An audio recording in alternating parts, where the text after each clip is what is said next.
1873, as amend or may not be, or may not have been made, or may not have been made by chairman or by the secretary of a meeting as required by this act.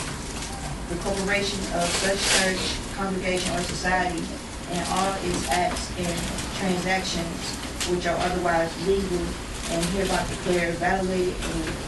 Okay, so now what would the enforcement clause be used for? How can you use the enforcement clause? How can you use it?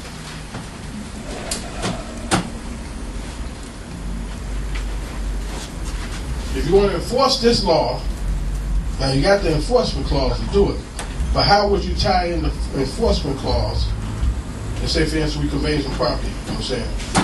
According to paragraph 172, you know what I'm saying? We convey the property based on that paragraph from the 46A to 46A. Now, how do we enforce that with that act? How would we do that?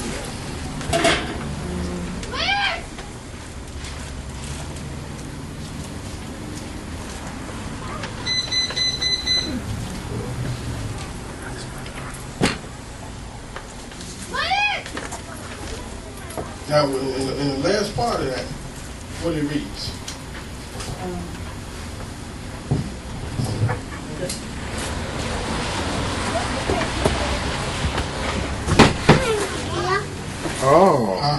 The incorporation of such church, congregation, or society and all its acts and transactions which are otherwise legal are hereby declared validated and legal. That's it. That's it. So you would take the enforcement clause, that section you just read, to push all this right here. See what I'm saying? This will do it. Now you got an enforcement clause. Dang. I mean, we can use that for all commercial activity and everything. Right. So that's what you can use to enforce it with. Do you attach it to the affidavit that you file with the recorder deed so that you tell the enforcement clause in there? Yes, sir. You have to put that down. Or you put it into the affidavit. Okay, I just want to make sure. Yeah. Paragraph 188.3. We're going to enforcement. You will write. You will put what's called a memorandum with your affidavit. Memorandum of accord. Huh? Memorandum of accord. Yeah. To go along with your affidavit. What page are we? And that would be the enforcement clause. Page That paragraph 172. No. Whatever paragraph you're using, we'll say it will enforce it. And you get a certified copy from the county reporter. If you ever use it in court, you give it to, put it to the docket as a certified copy. And give it to the opposing party as a certified copy. I'm saying certified copy to the county reporter. That's a legal document. Also certified. But it tells you back in what paragraph to certify your copies. 165. Okay. Paragraph 165. Tell you to certify all your affidavits, whatever you record under this law, must be a certified copy of the company. Just like the recording alone is just not going to do it. It must be a certified copy to be used in any venue that you're using it. That's evidence. Right, sister? You got it? Now, read it for me, sister. Such affidavit, on that part? Yeah. Such affidavit or copy thereof duly certified by the recorder shall be received as evidence of the due incorporation of such congregation churches. Right. That's it. So if you use Act 6 and connect it back to paragraph 172 or any other paragraph 177, I'm saying, say you nationalize, so that that you're under the expression of the trust of the prophet. Then, if you express that through paragraph 6, Act 6, conveyance deed, you know what I'm saying, put into the language of the affidavit, so that back then it's certified copy, put in place in publication as well. That makes that legal, you know what I'm saying, that you are a Moorish national. You see what I'm saying? That is the true way, I believe, well, according to this, that must be done. You know what I'm saying? But see, the thing is, the expression of the trust must, the expression of the prophet's trust must be implied. It must be, you know what I'm saying, no way around it. And this law right here will help you to do whatever you want to do. So anything. You need to go to no Patriot websites and get that foolishness, you know what I'm saying? Because the European can't come this way. You know what I'm saying? Now, the Vatican boys probably can. You know, or Luciani, you know what I'm saying? Luciano, you know what I'm saying? And gangsters, you know what I'm saying? They probably will come this way. That's why, you know, when you see that movie, what they call Goodfellas, man, they were happy that that guy was going to be made. You know what he's going to be given? Huh? What it consists of being made? What does that mean? And you have to be what? What? Sicilian. Sicilian, and they was More. He would give his paperwork to show you more. Sicilian. That's how you get made. That's what the old boy said. He said, now we can do anything we want. Remember? Until they bumped him. Wow. He think be giving his Moorish paperwork. He said, the sky's the limit. He said, go ahead and watch the fellow when they finna make a war. But he got bumped. They bumped him, you know what I'm saying, for some more. He brought somebody else in the past, so they caught up with him. But I'm just saying, but he with the language they used, it was happening in, you know, it was happening where it's not like old chess game. They thought they were in it. They were in it because one of the guys was he made it. You know what I'm saying? He wanted to sit as a European. He was going to get his nationality. That's what they're talking about. the Pope that got bumped. I'm saying. The Pope that died. See, that's the whole thing with this, brothers and sisters. That's how powerful the Moors is. You know what I'm saying? Really, it's really that powerful. You know what I'm saying? Just thinking we get a hard time with people, these judges and different things like that. I said, the one judge, the very racist judge, I know a deputy sheriff that works down at the 26th of California. He said that particular judge that Brother Leo has, he don't allow, Asiatic sheriffs into his courtroom. Only Europeans. I'm saying they know it. He openly does this. I'm saying nothing, hidden about it. You know what I'm saying? He said, yeah, that's what I want. So what I'm gonna do with him, I'm gonna place him on the square. You know what I'm saying? Waiting for that movie to get ready. I'm gonna dance with him. You know what I'm saying? You all heard that saying, dancing under the shadow of the moon? Huh? Right. So I'm gonna do with him. Yes, sir. You know what I'm saying? Because see, the thing is, this European, you know what I'm saying, we came over there with me, Ever, Leo, and Francisco. He was intimidated by that. You know what I'm saying? So he would do any little thing. He would say, when Francisco had this, how you put your arm on the bench? Take your arm off that bench. You know what I'm saying? Oh, I'm going to put you in custody.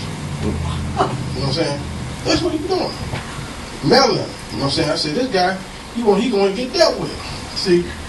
And then he was saying to us, y'all need to be quiet. And you don't need to do something. I'm going to take y'all into custody. You know what I'm saying? And then he had, my deputy sheriff buddy told me, he said he had all the alert of deputy sheriffs in the building to come up there, rush them within, in minutes, to come up there to lock us up. Once he had the call. You know what I'm saying? So this guy's really intimidated by Moors. You see him brother coming with them feathers on, they really straighten him up. You know what I'm saying? See, when there's four of us, so we on the square. You know what I'm saying? He knew what time it was. He was a traveling man. He knew when he said four, we on the square. Four corners. 490 fingers, right? So the thing is that he knew that he was intimidated by that. So he did every little thing mess with us. Then he gonna tell Brother Leo, you know what I'm saying, I want you to have this indictment. If you don't have this indictment, I'm locking you up, putting you in custody. And now we went out, so when I talked to him, I said, man, he bullshitting. He bullshitting. And showing you that he made the opposing attorney, and which I don't know who this person is not a state's attorney. I don't know where she come from, but you try to get her name. I want her name. But this person, he made her go get him a copy. I told you she bullshit. He wasn't going to take me in custody. He didn't want to take their chance. Well, what happened? The repercussions. He was bullshitting. He made her, after he threatened him in open court, if he didn't have a copy of the indictment, he was going to lock him up. And I told him, I said, you bullshitting, brother. I'm saying, when he went back, he told him, he made the woman get him a copy of the indictment. You know what I'm saying? And he didn't take him in custody. It's all the time with us. Now, next day, mind you, my brother was down there. He heard that this dude locked him, the same judge locked somebody up for saying, you know what they did? I'm telling you what they said. Thank you, Jesus. Take him in custody. $100,000 bond. 30 days. $400,000. Yeah. But saying thank you, Jesus. And that should make that brother and sister, that sister, realize that Jesus can't save her because he got in trouble. Got him locked up for 30 days. Out of Jesus. See what I'm saying? That's state stuff. You know what I'm saying? He got him locked up because she said thank you, Jesus. Now that's the truth. The same judge. You know, I told Brother Leo, I said, hey, now if he locked up for saying thank you, Jesus, why would he threaten you? He didn't do nothing to you. Now she just simply said thank you, Jesus. See what I'm saying? So he is intimidating. He has fear. I smell it. Right. He's trying to pass it on. That's right. He trying to pass on his fear. But see, when I get through with him, you know what I'm saying, he gonna show it. I told Leo. the officer Turner, I said, the one he's a deputy down there. Yeah. I said, how would it feel y'all to have him down there? He said it would be real relaxed. I said, well, he might get used to that. He might not be around too much longer. You know what I'm saying? So but see, the thing is that these type of people got to be made examples. You know what I'm saying? We got the power to go in there and spiritually get these folks. We don't have to necessarily wrestle them in the flesh. You know what I'm saying? We really don't have to do all that. We can call the spirit, we can say, hey, now, you know, you can do such we can give you a chance to deal with this thing rectified. You know what I'm saying? We don't have to go there. That'll be my last recourse. You know what I'm saying? But I would give him a chance. He has the chances already. He got the paperwork, you know what I'm saying? And plus the paperwork you did, you know? He had got it. He told him, he told him come back on March 20-something. He said we'll deal with it then. I think 27. But they got your paperwork. Now they got an answer to this. He said what Brother Jones put together. Now they can't answer, you know what I'm saying? But see, we want to see how you gonna dance out this though. This guy try to use intimidation, yeah. Brother Ramadan, what they gonna try and use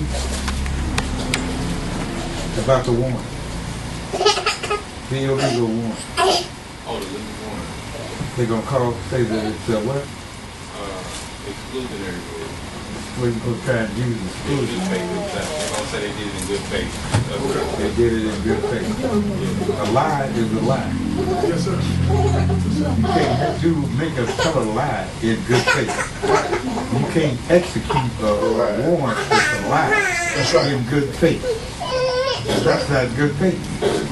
When the address is wrong, I just tell you, Right. the name of the person Right. at that address is That's not him. good faith, brother. Is not him. Right. And they knew it wasn't him, and Right. yet they took it to a grand jury and got him indicted. Because they thought that he was dumb and didn't have anybody who would know the difference. Right. Right. That's what they want to say. See, I gotta just tell you, see, when you go to court, keep in mind, you've heard of the American Bar Association. Let me tell you what that stands for. See, VAR is under all capitals. All right? But first of all, it means that it's a fictitious corporation or association. but it stands for the British